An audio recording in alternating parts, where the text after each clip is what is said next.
You don't need a gravel bike to ride on gravel. People have always taken road bikes into the dirt.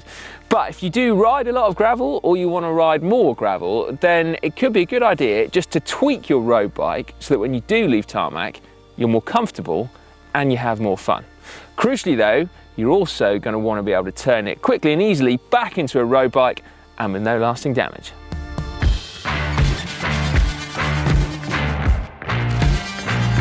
The first investment that you should consider is into wider tyres. The rule of thumb is to fit the widest tyre that you safely can into your frame and your forks.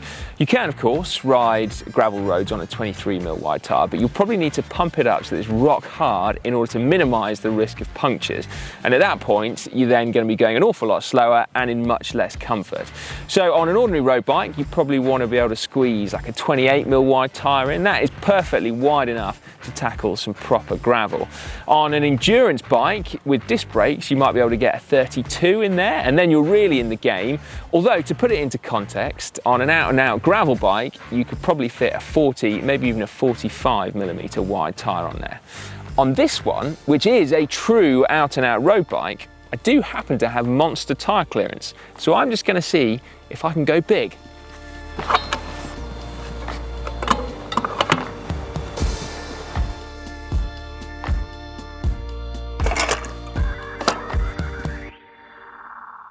Next, we're going to want to try and protect our bikes as much as possible, because gravel means rocks, and rocks means scratches to our beautiful paintwork and potentially even dents to our delicate frames.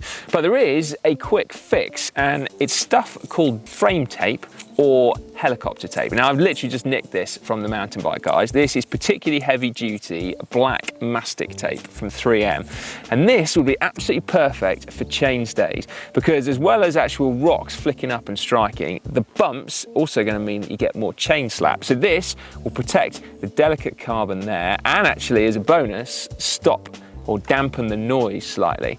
But then as well as this thick black stuff, you can also get clear tape as well. And that I would use liberally on the down tube to protect against rock strikes coming up from the front wheel, and indeed the inside of your seat stays here and behind the seat tube. I always find when I'm riding off-road as well that the ends of my cranks get really scuffed up from rocks. And so you can actually invest in little rubber bumpers that go over the ends of them.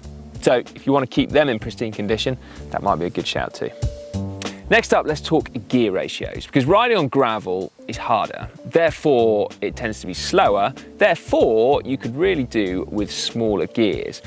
Generally, the quickest, easiest and cheapest thing to do is to change your cassette at the back for a larger one. But you've got to be a little bit careful, because you're limited by your rear derailleur as to the size of cassette that you can use. So in this case, with a Dura-Race rear derailleur, I can fit an 11 to 30 on there. Often with Shimano mid-length cage derailleurs, or indeed large cage, you can get an 11 to 32, maybe even an 11 to 36 on there. But there is a cool little gizmo sold by Wolf Tooth Components called a Road Link, and that basically lengthens your derailleur hanger, allowing you to run an 11 to 40 cassette, which is absolutely massive. The other thing you can do, of course, is to change your chain rings up front, but I've already got a compact chain set on this, so 50-34 chain rings. So I can't actually get a smaller inner ring unless I change the whole cranks for a super compact. But if I was going to be doing loads of gravel, that could be an investment that I would want to make. Road bikes are pretty robust, but one area where you could potentially see an expensive mechanical problem is with your wheels. Not because they're not strong enough, just because you're more likely when riding down gravel to meet big rocks or big potholes, leaving you with a flat tyre and a possible ding in the rim. Now, on an alloy wheel, that could be fixable if it's not too bad, but on a carbon wheel, that could prove terminal. Not because the wheel's not strong, just because of the properties of carbon fibre. Anyway, a good idea, therefore, if you've got the funds, is to invest in a second, less expensive set of wheels. Not, as I said, because they're stronger, but just because you'd then be liberated from worrying about every rock that glances off your beautiful wheels.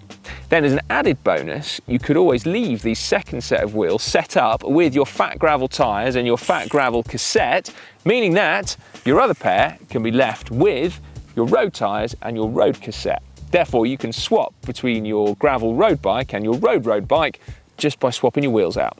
No faff, no fuss.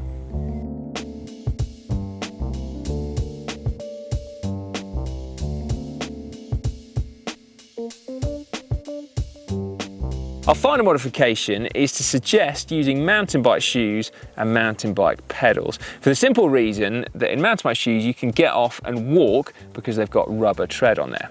Now, it's not that you have to get off and walk when you're riding on gravel, but you might, even if it's just for a selfie. And if you are treading on gravel on your carbon-soled road shoes, you could very quickly find that they get scratched beyond belief. So, mountain bike shoes are a bonus. I would rather spend time in the saddle with road pedals as opposed to mountain bike pedals, but if you're using mountain bike shoes, you can't fit road cleats on there, hence why you have the need for the mountain bike pedals as well. But there is a bonus to these. They're double-sided, meaning that it is easier to clip in. Well, there is my modified road bike. Wider tyres, different wheels. I've swapped out the pedals and changed my shoes. I've got different gearing on there, and I've protected it as much as possible with frame tape. The only modification left is to myself. And as esteemed journalist Katie Fretz once said, baggies are actually a state of mind. And so too, I believe, are fanny packs. I'm now not only ready for gravel, I'm also on trend as well. All I need is a beard, but I could potentially be waiting a lifetime for one of those. Right, make sure you check out some more of our gravel content here on GCN. There's another video for you just there. Rock on. Gravel!